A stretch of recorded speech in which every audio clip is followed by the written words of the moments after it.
Jim, you and I have known each other a long time. In fact, we go back to 1970. Yeah. And at that time, you were a young MBA working in the corporate world, and you segued through a few different companies.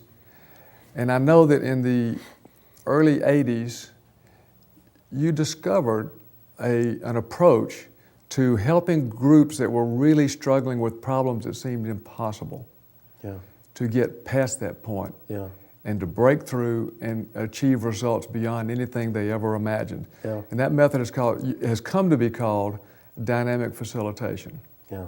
And because of the exciting results you got, you actually left your job to try to take this to the world.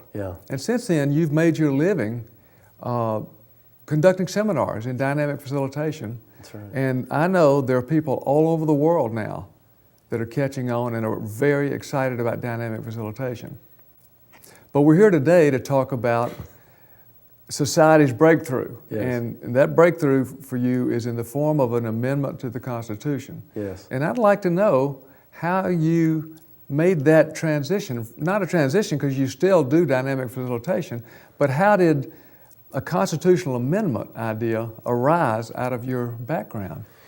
Thank you. Well, the principles of dynamic facilitation are that if we have big problems and impossible to solve problems, that we ought to be applying creativity to them. And so in the seminars, smart people come, and as a way of demonstrating how dynamic facilitation works to help people do that, we tackle big issues, big impossible issues like war and peace and healthcare and corporate takeover of democracy and so forth. Like, might this be things that within the group there might be strong disagreements to start with? Strong disagreements, things that people care about, things that they feel unempowered about, nothing we can do about this, kind of things. And I say, okay, well, let's use this process and get creative and collaborative and see if we don't have some shifts and breakthroughs. And so people do. They have breakthroughs, they have shifts. And then they go away, you know, they practice the skills and then they go away. And I'm sort of left with these marvelous insights over a period of time, and they're just kind of all coming together for me. And it was one night, May 9th, 1993, I just exploded out of a chair. I was actually watching television, kind of, and I saw how they all came together. So all these other people have been to one seminar, but you've been to lots of seminars. I've been to lots of seminars. And all of a sudden you saw the big picture. I saw the big picture, how it all comes together. So, and it came together at the time in a constitutional amendment. And it's real, I mean, I thought I could write a book.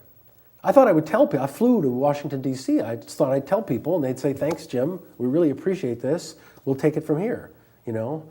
That didn't work. Well, I can share with you. Oh, you were there. I can share with you that when we talked and you told me, Don, I've got this great idea that's going to save the world, and you told me what it was, I just went, my friend is crazy. He's lost it. But it turns out I was wrong. I'll admit it, I was wrong. So what happened? Well, we have some great stories to tell about prowling the halls in the Capitol, but basically that didn't work. And so I thought I'd write a book, and I wrote this book, Society's Breakthrough, Releasing Essential Wisdom and Virtue in All the People. And I started this TV show to try and get the word out. And I was really pretty wrapped up with the idea that it really needed to be an amendment to the Constitution at the time. And I still kind of think that. But, and my thought was that people would be convinced and then this movement would spread because people would see how important this was. And frankly, that didn't happen. And so the question became, well, how does it happen that people get it? And so I shifted more into demonstrating how it could work. Yeah, were people saying, we can't mess with the Constitution, things like that? They were just mad. It's funny. I was thinking I was saying, here's how we can solve these problems that you're worried about. And they were mad at me for like bringing it up. And I wasn't very skilled at talking about it then. I'm better now. But yeah, we can't change the Constitution was one of the reasons to get mad. Yeah. Strange. It was strange. And I spent a lot of time thinking about what does it take to get a new idea into society, for people to accept it. It took me on an exploration of other new ideas and how does it happen, Well, Jim, it must have been hard for you to hear that rejection. I mean, I sat in one meeting where you presented it to a group of my friends. Yeah. And these are broad-minded people, very progressive, and some of them were hostile. Hostile, yeah. That must have been so hard to hear. Well, it was really hard. In fact, friends, it was hard for friends. You were my friend, and you were one of the few exceptions. It was really wonderful. And family. So I mean, I thought, this is what going mad is. You have an idea and you say it's going to save the world. Everybody, gets mad at you and wonders what's wrong with you. Anyway, but it required a constitutional amendment, but the key piece, what we're needing in the Constitution, it doesn't actually change the Constitution in any way. No? It looks innocuous. It really doesn't do anything. All it does is adds the missing piece that we need for this whole thing to really start working. And what is that piece? The piece is a we the people. How do we have a we the people? Well, we have a voting process. Yes, well, you're playing a little bit of a devil's advocate, I know. I know. But yes, people say that we have a voting process. Yeah, well, voting is just me as an individual, you as an individual. We putting in our votes, and we get to him or usually, or him or her, get elected, and then they're trapped within the system. This system, actually. And so they can't make the kinds of changes that they need, even when they go with the best intentions to Washington. It's really a system that they're embedded in, that we're embedded in. Everybody's embedded in the system.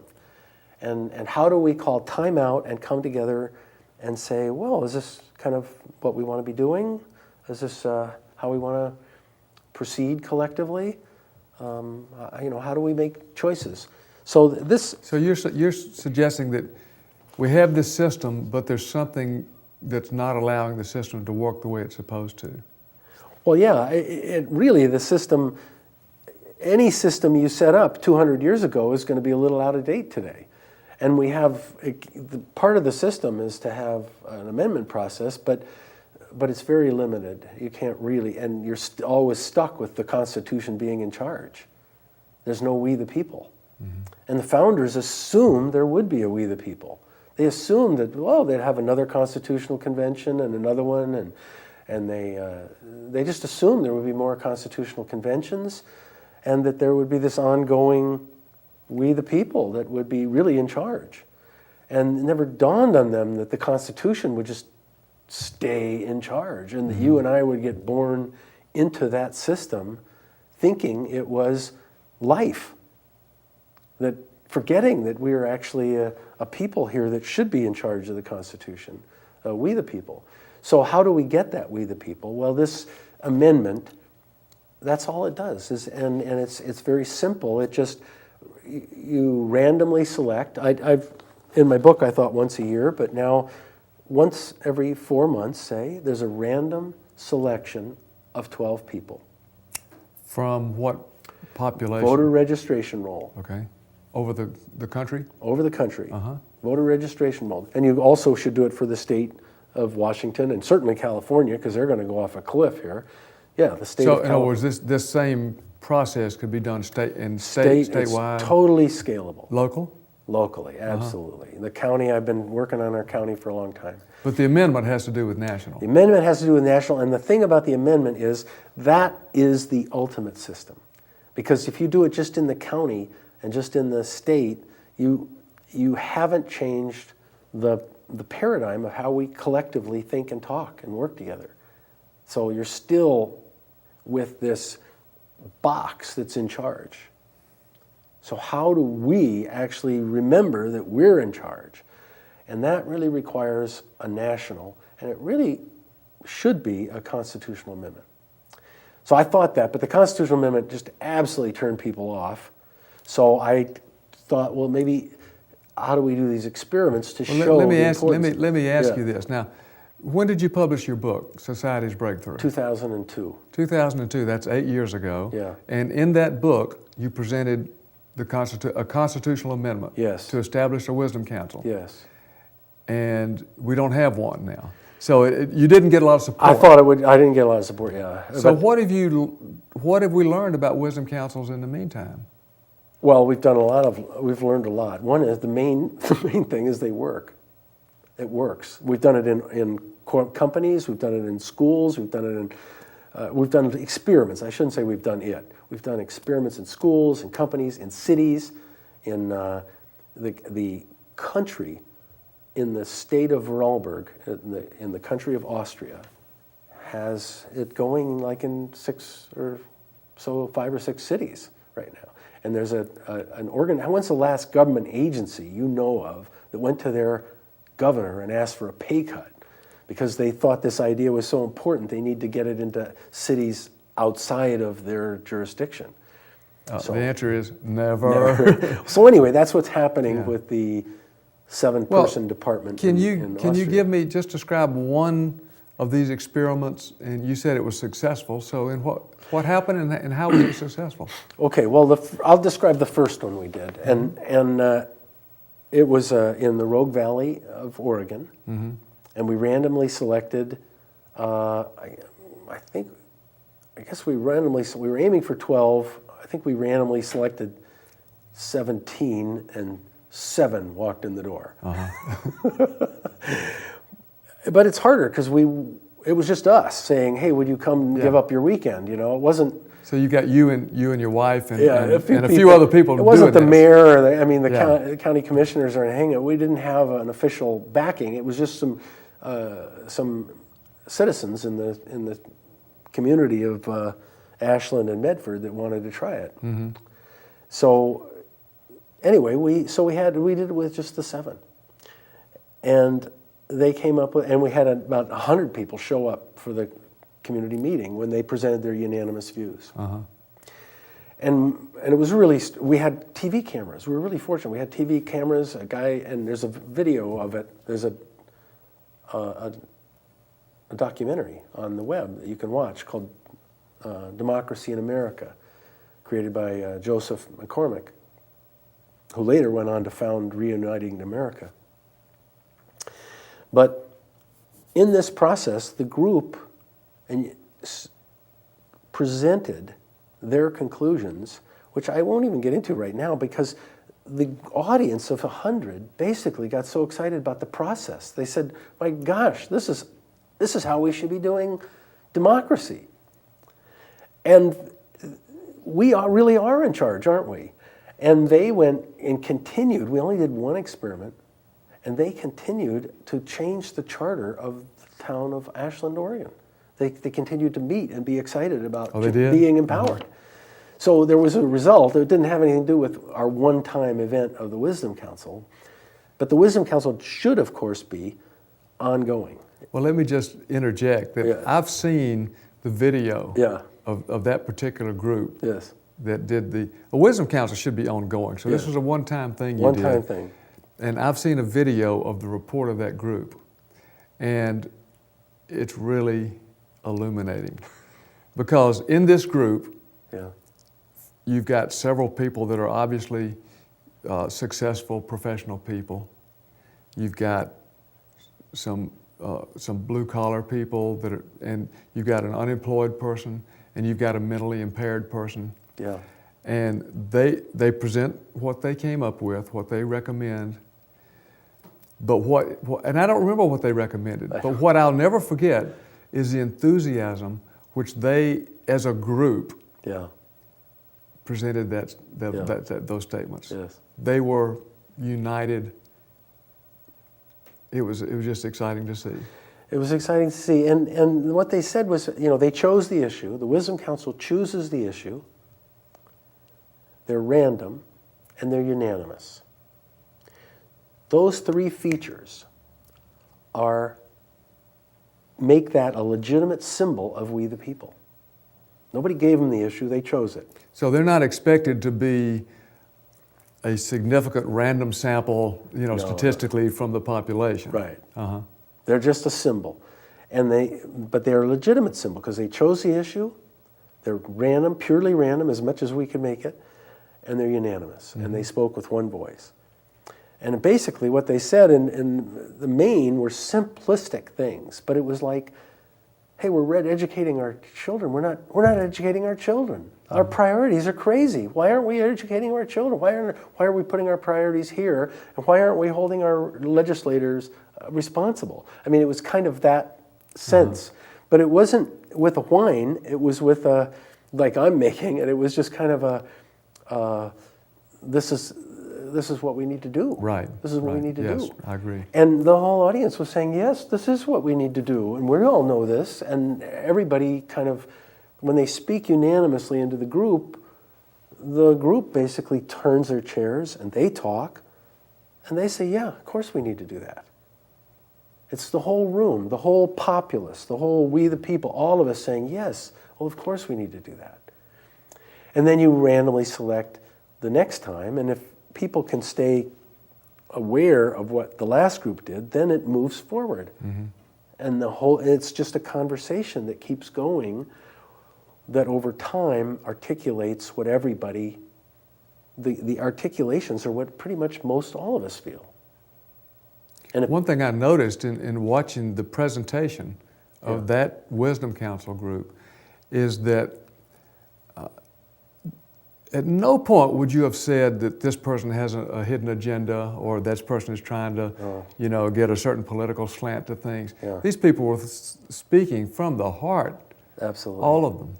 And it's a big story, but we had a guy who actually tried to sabotage it halfway through. And he came around. I mean, it was an exhilarating win for everybody and the audience but so I thought, of course, it was going to take off like wildfire, and what we really learned is that I'm not sure that we really need, the amendment isn't the critical piece, that the quality of talking is the critical piece. So the quality of talking is this quality that we call choice creating. It's resonant. And in other words, the heart of democracy ought to be, it isn't really dialogue. It isn't really deliberation. It isn't rational debate, which is what the founders thought. It's really a quality of conversation where we're all trying to figure out what's best for everybody, facing these important issues, the really important tough ones, and trying to be creative and figure out what's best for everybody, that we're all excited about it.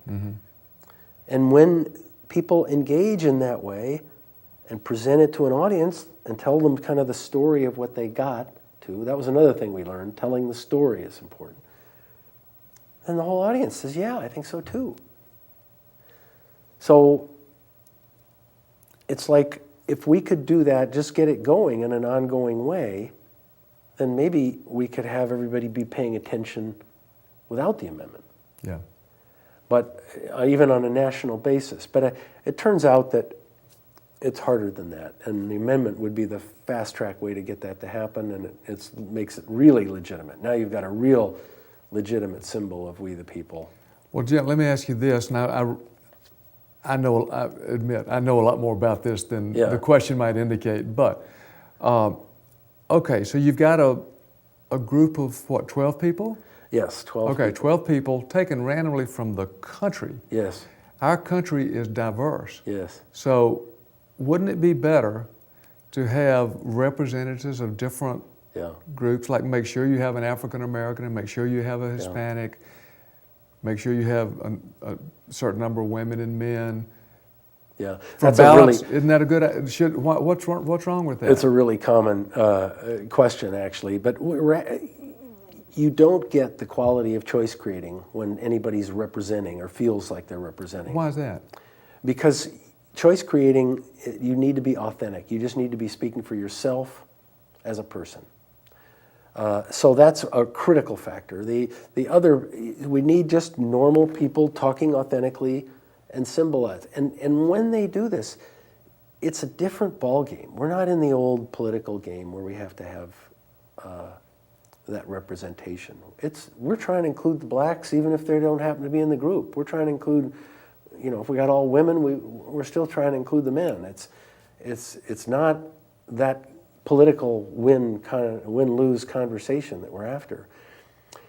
So it's really the key thing you're saying is that it's important that if I'm there, I'm speaking for myself. For yourself, from the heart, authentically. And the other thing, of course, is that it's an ongoing process. You're randomly selecting 12, and then 4 months later another 12, and another 12. And you get people in the right percentages over time. I see. Yeah. And they don't have any power. We're not giving them any power. They just say something, and then if you're the one, person of a lost tribe that didn't get represented, you have to agree too. I mean, or not. Or not. Yeah. Yeah. Yeah. It's like, no, I don't think that's right. Well, you're in the conversation. We want everybody in the conversation. So it's a different animal than our current political conversation. I can see that why you find it difficult to get people to get excited about that idea, to be warm to it, because most of us don't have that experience in our history. Yes. Well, this is a timeout. So we've got a system. We're in the system. It's like a game. It's like we're playing basketball or something, and we're being competitive, which is the way the founders set it up. Here's the rules. Go compete in the judicial area, the economics and politics. Everything's this competition, which means that you're not being a steward. We were just talking about stewardship. You're competing to win. You're not worried about the planet. And you're counting on whatever the system in which you're working, the system, the cumulative actions people take within that system are supposed to work for the whole general good. Right. But the system is 220 years old or more. So it doesn't. It doesn't. It's built for competition. So how do we fix it? Well, first of all, how does that manifest? What's going on today in society that needs fixing? Well, what's an illustration? Just one example is that we will trash the planet. In other words, you find a person walking around, and that person has a job somewhere, and they want to market to you more stuff than you really want to buy, and they want to build more stuff, and they want to take more resources. They want to maximize their self-interest, or the company's self-interest. The profits is the bottom line. That is the bottom line. So with everybody doing that, they don't think that way. They want to be stewards. They want to protect for the environment. They want to protect and serve their grandchildren. But they can't because they're embedded in a system that requires them to get a job and earn a living when you had employment, it used to serve life. Now you have employment, and half the time it's not serving life. It's malemployment. So we don't have the ability to be in a system that we can just trust the system. And of course that's what we have people bowing to the Constitution, bowing to the founders as though they were perfect. The founders didn't think they were perfect. But you don't think we need to change the Constitution other than adding we something? The people. Adding a we the people. In other words, we need some time out where we come together and reflect about how this is all working. And we need a way to formulate an action plan of what we want to do, what we really want and what we want to do. Mm-hmm. And the amendment is simply a random selection every 4 months of these people who make a statement, and then they stimulate that timeout conversation where we're all talking and where we have a way to make these new conclusions together. Okay? So you're saying... Don Miller is my good buddy from Richmond, Virginia. Thank you very much. You're welcome. It was my pleasure. It was fun. Always.